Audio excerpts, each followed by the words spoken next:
Happy Monday, fourth grade mathematicians. Our learning target for today is I can add mixed numbers with or without regrouping, also known as composing. When we talk about adding mixed numbers today, we're going to talk about, we'll use the word regrouping. And I can subtract mixed numbers with or without ungrouping, also known as decomposing, and probably I'll mostly use the word decomposing when we're talking about subtraction today. But just understand that regrouping and composing when we're adding mean the same thing, and ungrouping and decomposing when we're subtracting mean the same thing. To better understand today's lesson, we're going to review adding whole numbers with regrouping. So here we have two whole numbers that we're adding. The first one's 46, and the number we're adding to it is 38.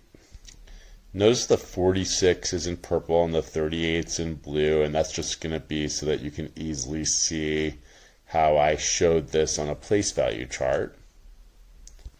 So notice in this problem, the 4 in 46 is in the tens place, and the 6 in 46 is in the ones place. And the 3 in 38 is in the tens place, and the 8 in 38 is in the ones place. So here's a place value chart with a tens place and a ones place. And the first number I want to show on that place value chart is 46. So notice in purple in the tens place we have 1, 2, 3, 4 what we call place value disks. And that has a value of 10, 20, 30, 40 because we're in the tens place, which goes along with the 40 and 46. And in the ones place, we have 1, 2, 3, 4, 5, 6 purple place value disks. And that goes along with the 6 in 46. So if you look at the purple place value disks, they represent the number 46. Now let's move to the number we're adding to that, 38, and notice that's in blue. And if you look at the place value chart, you can see that I added 10, 20, 30 from 38, and 1, 2, 3, 4, 5, 6, 7, 8. So 38. So again, we had 46 plus 38 as our problem. And the place value disks on this place value chart represent 46 plus 38. Take a second and count up how many place value disks we have in the ones place. You might notice that altogether we have 14 place value disks in the ones place and 7 place value disks in the tens place. And if we tried to write that as a number right under the place value chart, we'd have 714. But that's not what that number, that total or that number really is, because in our place value system, you can never have 2 digits in one place value. So what we do is that's where the word regroup comes in. We regroup from the ones place to the tens place. Another way of saying that is we compose, or we put together. And what we do is when we have more than 9, so if we have 10 or more, here are place value disks, but 10 or more in the ones place, then we regroup 10 of them to the next place value over, which is the tens place. And you could see that on this place value chart like this. So you can see what I did is in the ones place, I put a box around 10 place value disks. That's 10 ones. And then I regroup that to the tens place as 110, because 110 has the exact same value as 10 ones. Now, once I've done that, you can see there's an arrow. That means I've moved them. So those 10 place value disks with the box around them in the ones place, those are no longer there. they're now shown as that 1, 10 in black in the tens place. So now if we tried to write that as a number, instead of getting 7 in the tens place and 14 in the ones place, because you can't have 2 digits in one place value, we would get the 4 place value discs that are left in the ones place. And now we have, when we regrouped, 8 in the tens place, which gives us a total of 84, or a sum of 84. And that's the same thing that is shown here in this equation. When we added the 6 plus the 8 in the ones place, we got 14. So we kept the 4 ones in the ones place, and we regrouped 110 to the tens place to show that 14. And then in the tens place, we added the 110, the 4 tens, and the 3 tens, and we got 8 tens. So we got 84 there, and we got 84 there. And that's what we mean about adding with regrouping. And I'm just going to quickly mention adding without regrouping, and that means we don't have to do what we just did. We don't have to regroup 10 ones and bundle them into 110, because, for example, in this problem, 43 plus 25, in the ones place, we're adding 3 ones plus 5 ones, and we get 8 ones. And we don't have 10 to regroup to the tens place, so we don't need to. And then all we do is we add the 4 tens plus the 2 tens, and we get 6 tens. So 43 plus 25 is just 68. That's the sum, is 68. So when we're adding without regrouping, it's pretty straightforward. And I just wanted to show you what I meant by that also. So there are also situations where we're adding mixed numbers without regrouping. If we look at 4 1/4 plus 3 2/4, first of all, you should notice that the 4 in 4 1/4, that 4 is in the ones place, and the 3 in 3 2/4, that 3 is in the ones place. And then we get to something less than ones when we're talking about the 1/4 and 4 1/4, and the 2/4 and 3 2/4. So the question I have is, can we add the fractional parts of these two numbers, the 1/4 and the 2/4, without having even to worry about regrouping? And the answer is that we can do that. We can add 1/4 plus 2/4 without regrouping. Notice that 1/4 and 2/4 both have the same denominators, and those denominators are fourths. So we know we're going to have a whole broken into 4 equal parts. And then notice that I've already shaded in the 1/4 in that 4-part whole. And then when we're going to add the 2/4 in that 4-part whole, we get a total of 3/4. So 1/4 plus 2/4 equals 2/4 equals 3/4.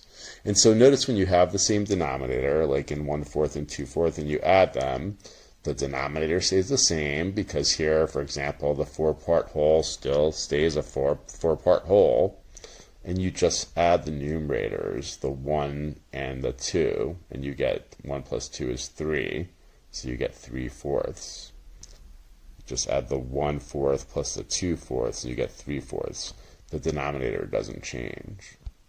So for this problem, I could just go and do that. I can add the 1/4 plus the 2/4 and get 3/4 right under it. And then I just have to add the two whole numbers, the 4 plus the 3. And 4 ones plus 3 ones is 7 ones. So 4 1/4 plus 3 2/4 is 7 3/4. Didn't have to do anything other than just add vertically or up and down. So this problem did not involve a situation where we needed to regroup. But now let's look at the problem 2 4/5 plus 1 3/5. And I'm just going to let you know right away, this is going to be a situation where we're adding with regrouping, or in other words, where we're going to need to regroup. And the place we're going to need to regroup from is from the place where we have the fractional units. So watch what I mean. So if we try to add 4/5 plus 3/5, 4/5 plus 3/5, this is going to be an example of where when we draw that first model broken into 5 equal parts, because we're dealing with fifths, we add in those, or we place in those 4/5, which you can see by those blue dots that I've shaded in 4/5. When we go to start trying to add in the additional 3/5, we can only fit one of those 3/5 in the same model, so we're going to have to draw a second model broken into 5 equal parts. And now we can show 4/5 plus 3/5. So look at the 4/5 in blue, 1, 2, 3, 4/5, and the additional 3/5 in purple, 1, 2, 3/5. And if we count those up, that gives us a total of 7/5, and we could express that as 7/5. Right? 1, 2, 3, 4, 5, 6, 7/5.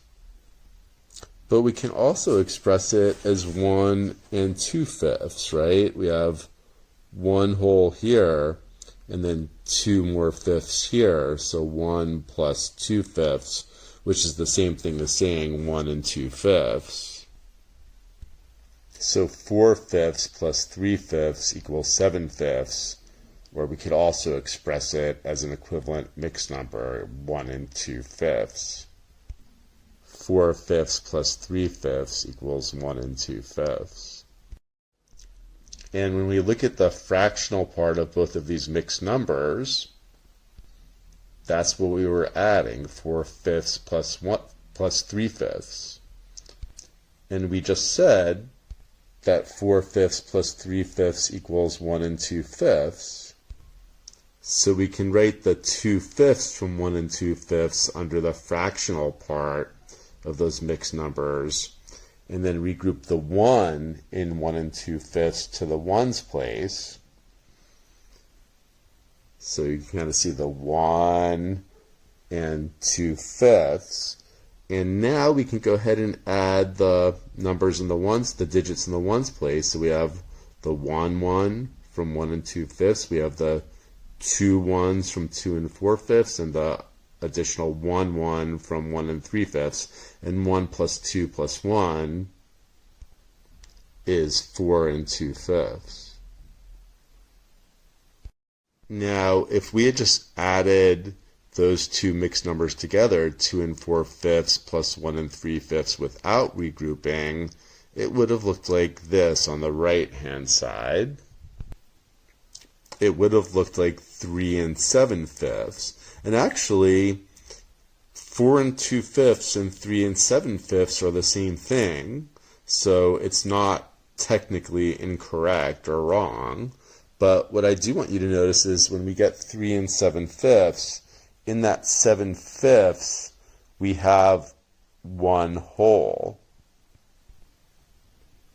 plus another 2/5. So that 7/5 is 1 whole plus another 2/5. And we've talked about in previous lessons that when you have a fraction like 7/5 where the numerator is greater than the denominator, where that 7 in the numerator is greater than the 5 in the denominator, we're always going to have something called an improper fraction. And we're also always going to have a fraction that's greater than 1 whole that we could express as a mixed number. And we previously used models to do that. And I just showed that a second ago, but I'm just going to show it one more time. So the 5 in the denominator tells us that we have a whole broken into 5 equal parts. The 7 in the numerator tells us we have 7 of those parts. So we have more parts than we could fit into one model. So we can fit 5 of those 7 parts that we have into the first model, and we're going to need to draw a second model to fit the second 2 parts, or the last 2 parts of those 7 parts. So 5 plus 2 is 7. So we have 5 parts. We draw that second model, and now we have 7/5. Or in other words, we have the mixed number 1 and 2/5, 1 whole and 2/5. But let's move away from models to understand this better. Or at least let's use something other than models to understand this. So when we have 7/5, or any fraction where the numerator is greater than the denominator, or any improper fraction, we can always create a whole, one or more wholes, here at least one whole, by writing the denominator, because our wholes are going to still be broken into 5 equal parts, and putting the same numerator. And notice when I say 7/5 equals 5/5, it's the same thing as shown in that first model, that 5/5 or one whole. And so the way I'm going to show that that's one whole is I'm going to draw a big kind of 1 over it, because 5/5 is the same as one whole or equivalent to one whole. And so I have 7/5 equals 5/5. That's not true. We have to add another how many fifths to 5/5 to get 7/5. We have to add another 2/5 to 5/5 to get 7/5. So notice 7/5 is equivalent to 1 and 2/5. So the same thing we saw here with a model, we could do here with just numbers. We could write 7/5 equals 5/5 plus 2/5, which is equivalent to 1 plus 2/5, or 1 and 2/5. And if 7/5 is equivalent to 1 and 2/5, which we've showed that it is, both using a model and then just using numbers, then instead of the 7/5 that we have in the fractional part of the mixed number, we can write the 1 and 2/5, 1 and 2/5, and then add the 3 plus the 1 and 2/5, right? Before we had 3 and 7/5, but we regroup that 7/5 to 1 and 2/5, and we get 4 and 2/5.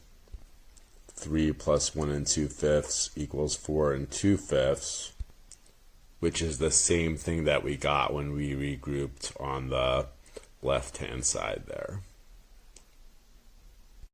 So let's get a little bit more practice with the skill of expressing improper fractions as mixed numbers. Again, improper fractions, or any fractions where the numerator is greater than the denominator. And again, what we can do is we can always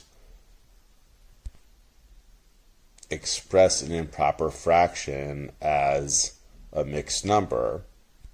And I noticed that 6/4 has wholes broken into 4 equal parts, so our denominator is going to be 4. And if I want to express that as one whole, then the numerator is going to need to be the same as the denominator. So 4/4 is my whole, right? I have 4 parts of a whole broken into 4 equal parts. So that's one whole. So 4/4 plus what equals 6/4? Well, 4/4 plus 2/4 equals 6/4, right? 4/4 plus 2/4 equals 6/4. And that 4/4 is one whole.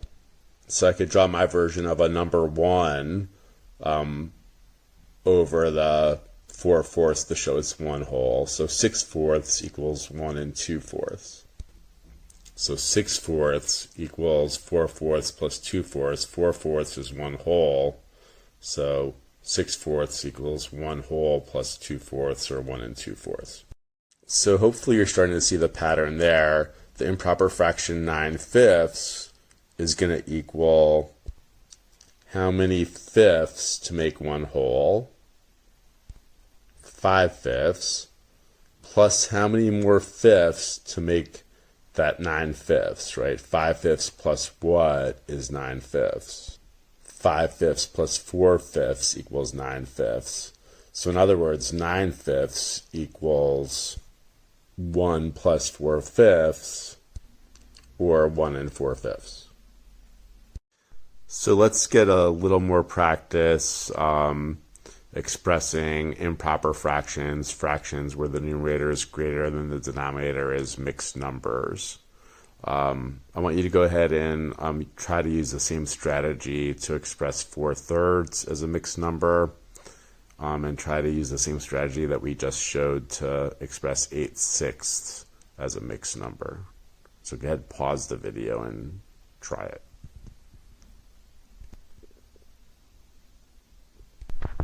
So hopefully when you tried out 4/3, you set it equals 3/3, which is 1 whole plus 1/3. So 3/3 plus 1/3 equals 4/3. And if it's 1 whole plus 1/3, then 4/3 equals 1 1/3. And hopefully when you tried out 8/6, you recognize that 8/6 equals 6/6 plus 2/6. 6/6 plus 2/6 equals 8/6. So in other words, 8/6 equals 1 whole plus 2/6, so it equals 1 2/6. So expressing 8/6 as a mixed number, we'd express it as 1 2/6. And again, this is all important because we need to be able to do this when we regroup, when we're adding mixed numbers, and when the fractional part of the mixed number is improper fraction. So now understanding that, I'm going to model one more here. We have 6 7/8 plus 2 4/8. First, I'm going to add the 7/8 plus the 4/8, and I'm going to get the sum of 11/8. So I haven't even touched the ones place, the 6 and the 2. I've just been working with the 7/8 and 4/8, and we get the sum of 11/8. Then I'm going to go ahead and I'm going to decompose that 11/8 into 8/8 plus 3/8, because 8/8 plus 3/8 equals 11/8. The 8/8 is the same thing as 1 whole, so 11/8 equals 1 plus 3/8, or 1 3/8. 11/8 equals 1 3/8. So now I can take the 11/8 here, and I can cross it out and express it as 1 3/8 with regrouping, which means I'll put the 3/8 in the fraction under the fractional parts of what we're adding, and I'll put the 1 from 1 3/8 above the 6 ones. Or in other words, when I decomposed or expressed 11/8 as 1 3/8, I keep the 3/8 in the column where we have the fractional parts, and I regroup the 1 whole up to the top there, and then I can go ahead and add 1 plus 6 plus 2, and I'll get the sum of 9. So 6 7/8 plus 2 4/8 equals 9 3/8. Okay, so let's have you try 2 addition problems with mixed numbers for practice. So you'll try these at first on your own when I ask you to pause the video, and then you'll come back and we'll solve it together. So go ahead, copy this down, pause the video, try these 2 on your own, and then we'll come back and we'll do it together. Okay, just in case you didn't pause the video, go ahead and do it, because I'm about to go over the first problem. And the first problem was 2 4/9 plus 3 2/9. Starting on the right hand side, like we normally do with addition, right? Even when we're adding whole numbers, we start on the ones place and then we go over to the tens place. So here we're going to start in the place where there's the fractional part. And 4/9 plus 2/9, well, when we're adding fractions with common denominators, all we need to do, the denominator stays the same, so we need to add the numerator. So we get 6/9. And there's no regrouping there, so that's it. We just stick with 6/9 in the right hand column, and then we add the ones, so the 2 ones plus the 3 ones, and we get 5 ones. So it's pretty simple. There's no regrouping here. 2 4/9 plus 3 2/9 is 5 6/9. So let's move on to the next addition problem. 5 4/10 plus 2 8/10. And again, I'm going to start on the right hand side. where the fractional units are. And if I add 4/10 and 8/10, I'm going to get 12/10. And I can see that 12/10 is an improper fraction because the numerator is greater than the denominator. So I know I can decompose that into a mixed number, and I'm going to go ahead and do that. And you can see I did that over on the right hand side. So 12/10 equals, well, to make one whole out of it, I have to write 10/10. So it means the whole's broken into 10 parts, and I have 10 of those parts, which is one whole. So 12/10 equals 10/10 plus 2/10, and 10/10 plus 2/10 equals 12/10. Another way of saying that is 12/10 equals 1 and 2/10. So in my original problem, I'm going to cross out that 12/10. And since 12/10 is equivalent to 1 and 2/10, I'm going to put the 2/10 in the column where the fractional units are. And then I'm going to regroup the one whole to the ones place. And you can see I regrouped the one whole to the ones place above the 5 in the ones place. And now I'm just going to add the 1 plus the 5 plus the 2 ones. So I get 8 ones. So 5 and 4/10 plus 2 and 8/10 equals 8 and 2/10. So let's move on to subtraction with or without ungrouping, also known as decomposing. So we have two whole number subtraction problems here, 46 minus 32 and 46 minus 38. Let's start with 46 minus 32. If I examine this problem, I can see in the ones place, I have 6 ones, and if I want to give away 2 ones, I have enough.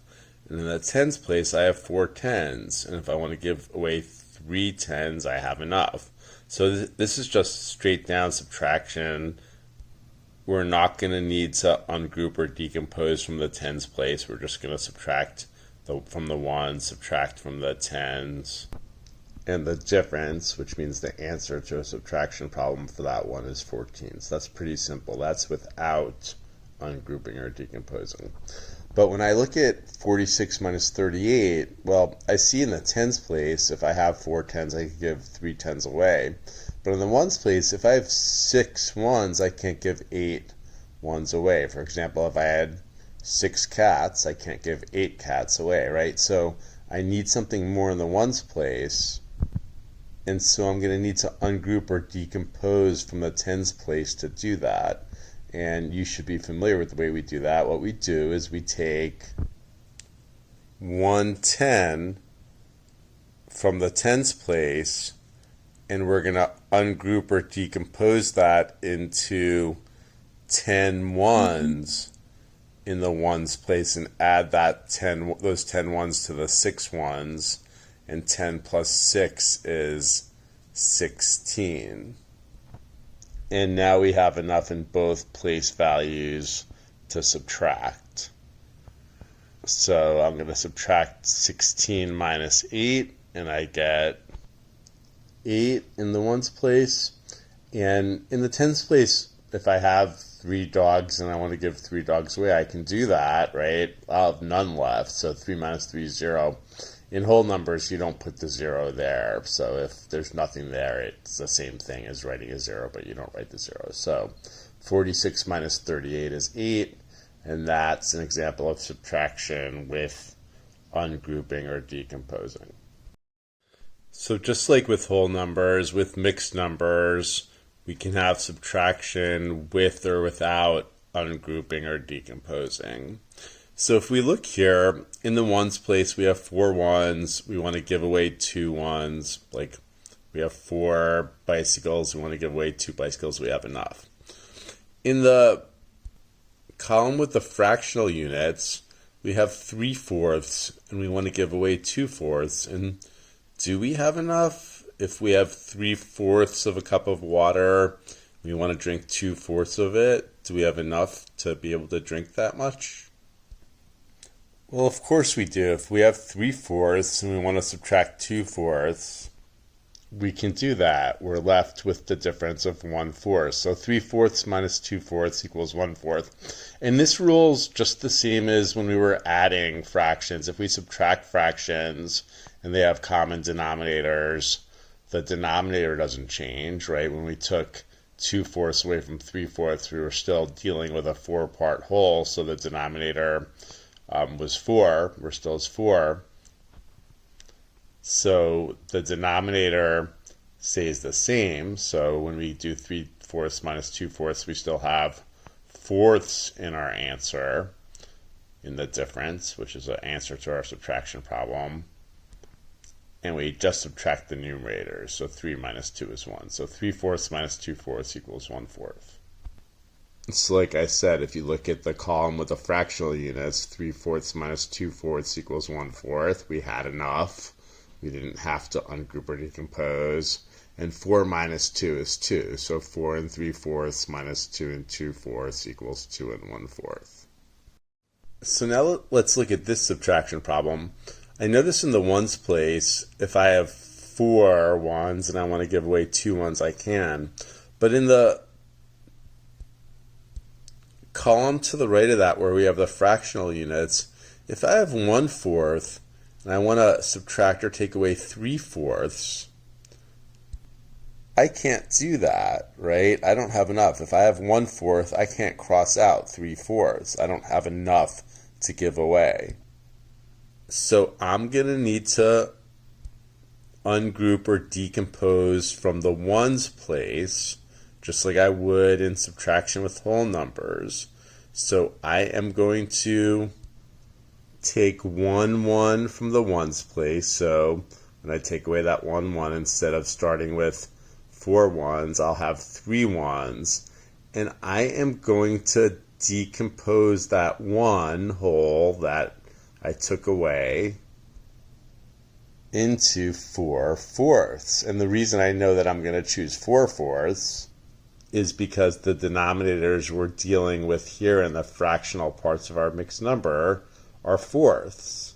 And so to create a whole out of fourths, I need 4/4, which is the same as 1 whole. So 1 whole and 4/4 are equivalent.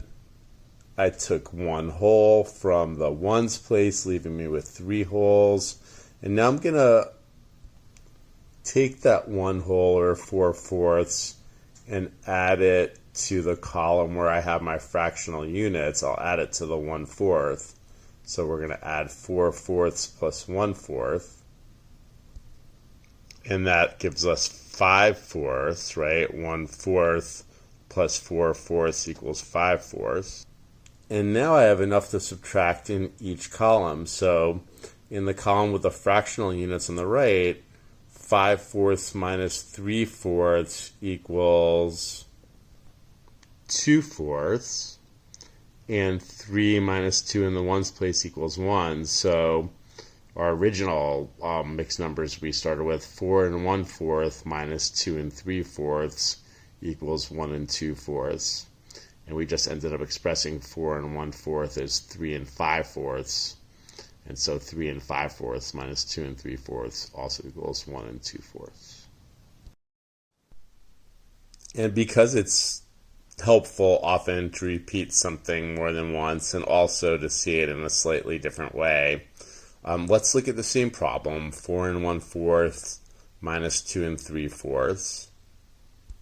Again, let's notice in the column on the right with the fractional units, if we have 1/4, we can't give 3/4 away, so we don't have enough. So we're going to need to ungroup or decompose from the ones place. So we're going to still do the same thing. We're going to take 1 1 away from the 4 ones. And when we move that to the column with the fractional units, we're still going to take that 1 1 and we're going to ungroup it into 4/4 and add it to the 1/4 that's already there. But when we do that this time, instead of just crossing out the 1/4 and putting 5/4 over it, we're going to show the 1/4 plus the 4/4, which is the 1 I took away from the ones place, expressed as a fraction with the same numerator and denominator. And so 1/4 plus 4/4 equals 5/4. And as long as you remember, if you do it that way, to subtract the 3/4 from the 2 3/4 from that 5/4 that we got there after we took the 1 from the 4 ones, leaving us with 3 ones, expressed it as 4/4 and ungrouped it over to the column with the fractional units, then we can subtract 5/4 minus 3/4 and get 2/4. And we can subtract 3 minus 2 and get 1, and we get the same answer. So 4 1/4 minus 2 3/4 equals 1 2/4. And the last problem I'm going to model here before we move on to your practice is 8 6/10 minus 4 8/10. I notice in the column with the fractional units that if I have 6/10 or 6 parts of a 10-part whole, that I can't give 8 parts of a 10-part whole away, because if I have 6 parts, I can't give 8 parts away. So I can't subtract 8/10 from 6/10. So I'm going to need to ungroup or decompose from the ones place. So I take 1 whole from the ones place. I express it as 10/10 in the column with the fractional parts. I add that 10/10 to the 6/10 that was already in the column with the fractional parts. That 10/10 is the same thing as 1 whole.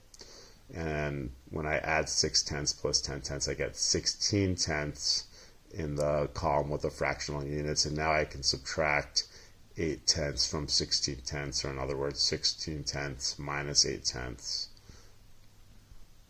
And that leaves me with 8/10 in the column with the fractional units. And now I can subtract 7 minus 4, 7 wholes minus 4 wholes, and that gives me 3 wholes. So 8 6/10 minus 4 8/10 equals 3 8/10. And that's subtracting mixed numbers with ungrouping or decomposing.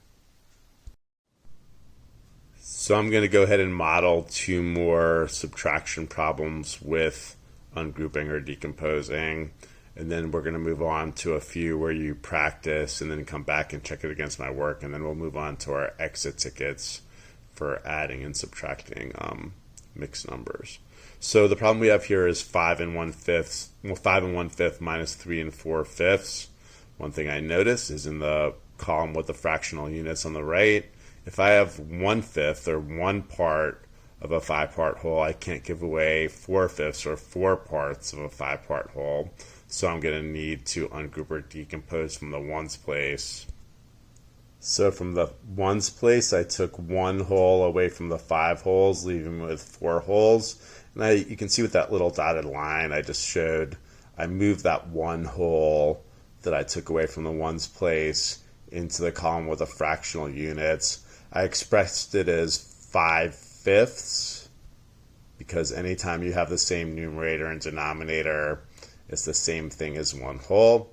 I added that 5/5 to the 1/5 in the column with the fractional units, got 6/5, and now I have enough in the column with the fractional units to subtract. So 6/5 minus 4/5 equals 2/5.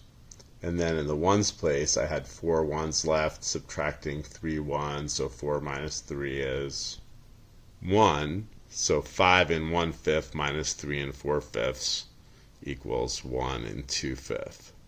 1 2/5. And I just want to emphasize one more time that when I took that 1 away from the 5 holes in the ones place, leaving me with 4 holes, and I ungrouped or decomposed or moved that 1 to the column with the fractional units and added it to the fraction part of that mixed number that I already had, then I got the sum of 6/5 here, which left me with enough to subtract in the column with the fractional units. So I ungrouped or decomposed just like if I had done that in a subtraction problem with whole numbers. So just like if I had taken 1 10 away from the 4 10s, leaving me with 3 10s in the tens place, expressed that as 10 ones and added it to the 3 ones, giving me 13 ones in the ones place, giving me enough to subtract in both place values.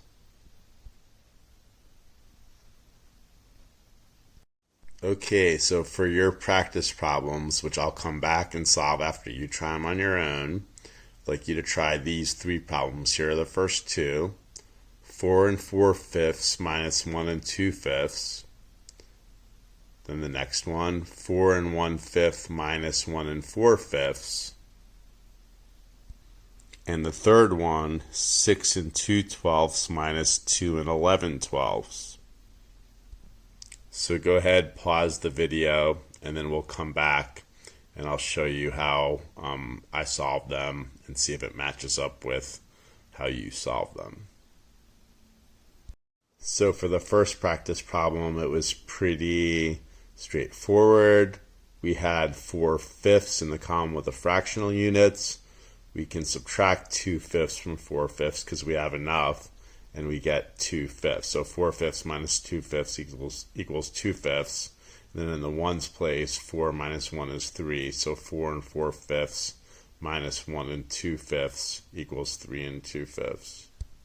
In the second practice problem, when we look at the column with the fractional units, the 1/5 and the 4/5, if we have 1/5, we can't subtract 4/5, so we needed to ungroup from the ones place. So those 4 ones became 3 ones, and then we added that 1 that we took away in the ones place to the 1/5 in the column with the fractional units, and you can see we added it as 5/5, and I kind of put that number 1 over it to show that 5/5 is 1, and 1/5 plus 5/5 equals 6/5.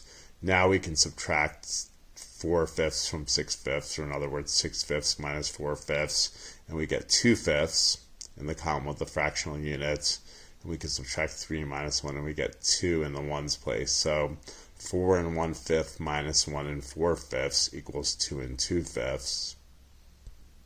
And finally, when we were working through the problem 6 and 2/12 minus 2 and 11/12, we hopefully realized that we couldn't take 11/12 away from 2/12 because we didn't have enough.